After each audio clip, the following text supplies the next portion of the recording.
Hi everyone, welcome to Techistream Academy. In this video, we are going to be talking about the CSS combinators. So it says a combinator is something that defines the relationship between two or more selectors. And as well, it says a CSS selector can contain more than one selector. Between the selectors, we can include a combinator to create a more specific selection. There are 4 different combinators in CSS. And the first one is descendant combinator, which is the space. The next one is child combinator, which is the less than. And the next one is next sibling combinator, that is the plus icon. And we have the subsequent sibling combinator, that is the next one. We have 4 of them. I hope you get. So let's move to the next one. Then the first example we have the descendant and the child combinator. The descendant combinator is the one with the space. The child combinator is the one with the less than. So the descendant combinator matches all elements that are descendants, that is the children, the grandchildren of a specified element. The following examples select all the elements inside div elements. So this is one example that we have here. Then the next child selector is the child combinator selector that selects all elements that are direct children of a specified element. The following examples select all P elements that are direct children of the div. So I would explain. Let's first create an example that's around descendant selector. Then the next one we're going to create is for the child selector. So let's go to our example. Then the first thing we're going to do, we'll create H2, and inside H2 we'll say descendant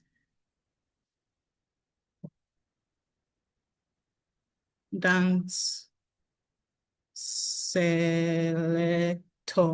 Then the next thing we are going to do, we are going to have a p tag, and inside this p tag we'll say the descendant selector is used to select elements that are nested inside another disk. So we can say that then in this aspect we are going to create a div. The div has been created. Then inside this div we are going to have we'll say paragraph 1 in the div element. Then we'll as well do 2 as well. We'll create another one again inside there, and it will be paragraph 2 in the div element. I hope you get that. Then after that, we'll have a section, and inside this section, I would have a p tag inside, and the p tag will say that paragraph paragraph 3 in the div, in the selection element or div selection. Then after that, we'll come out of the div, we would have like 2 multiple p tags, and we can say paragraph 4 in the body element. Then we'll have another p tag that will be, let's say, paragraph 5 in the body element. So that's it. So now let's tell our div in this aspect. So we'll say div space B. Don't forget, for this is always space B. Then we'll give it a background color. Let's give it red. Hope you got that. So for the descendants that we have here, it's a space that you need to use. So that's what the descendant combination, and that was what I did here. We made use of space in this aspect. So now let's see what we have. So can you see, these are the ones. So what this descendant means that everything inside this div would take effect. All the P elements inside this div would take effect, but the rest of them won't take effect because they're not part of the descendant. They're not children of it. So that's for the descendants. So let's move to the next one, child selector. So let's move to that. Would have H2, and we'll say child combinator. Then we would have a p tag. Inside this p tag, we can say the child combinator. Let's just make use of the sentence here. Then we can have a div here. So I'll comment this style. I would comment this one.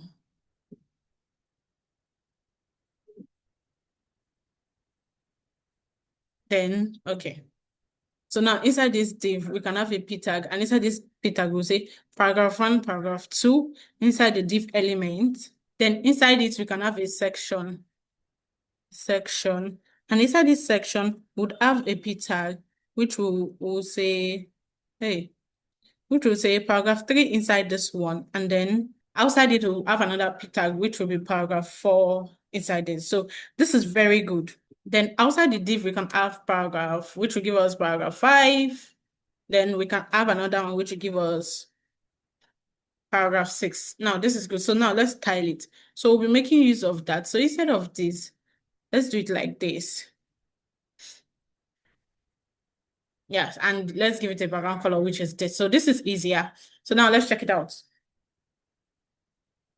So can you see what we just did now? So this is about the child selector.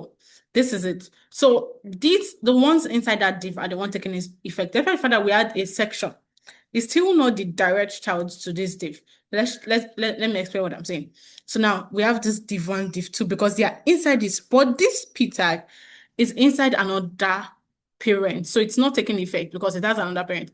But the direct children of this p tag, they're the ones that are taking effect. I hope you understand. Now let's move to the next part. The next part, which says sibling combinator selector. We have the next siblings combinator selector, which is a plus that we use. Then the subsequent sibling combinator, which is this. So the next sibling combinator is used to select an element that is directly after a specific element. Sibling elements must have the same parent elements. The following example selects the first P element that immediately follows a div and shares the same parent. So this is how it goes. Then the subsequent one is select all elements that are next siblings to a specified element.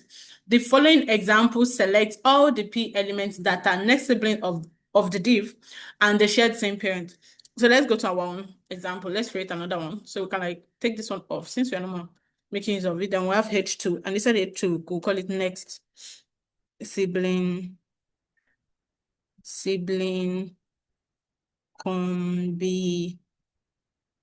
combinator. Then after that, we'll have a p tag. This is following me. Then after that, we'll have a div, and inside this div, we would have paragraph 1, paragraph 2. We don't need paragraph 3, probably. So it will not be too much. Then after that, we can have 2 p tags, paragraph 3, paragraph 4. Then we also have another div, which will be paragraph 5, paragraph 6, and we can have all these ones like this. Now let's take them out. So now what do we want to use? We want to make use of the plus elements. So instead of this, we'll just come here. We'll do the plus element. So this plus, so the first one was a space, the second one was less than, and the third one is the plus element. Now let's check it out. So now can you see paragraph 1, paragraph 2, these ones are inside the div. Paragraph 3, not there. Paragraph 4, 5, 6, 7, and 8. I hope you understand. So that's how the P selector, the next sibling selector. If you can check here now, paragraph 1, paragraph 2, this is the next sibling. This one is not going to take effect. This is next, after the div, this is the next sibling. I hope you understand. So that is how the next sibling works. Now let's create an example for the subsequent sibling combinator selector. So let's come here. We can remove this as well since we've practiced around that. And we remove this as well. Then we'll say H2 and we'll say subsequent sibling combinator. Then we can have a p tag. Then after this p tag, we would have another p tag, which would be paragraph 1. Paragraph 1. Then we'll have a div. Inside this div, we would have the p tag. We would have a p tag, and inside this p tag, we'll say paragraph 2. Then outside it, we'll say paragraph 3, and we can have like a code. Inside this code, we'll say, so let's just do like some codes just to like, then after that, we'll have paragraph 4. Now let's do the example. So instead of this, we can have the, yeah, so this is it. This is for the subsequent sibling selector. Now let's check our result. I hope you get that. Now, this is how our subsequent sibling selector works. I hope you understand. So this is just it for that. I hope you understand all this that I've taught you so far. Thank you for watching this video. Please do well to follow us across all socials at Techie Academy. See you next time. Bye.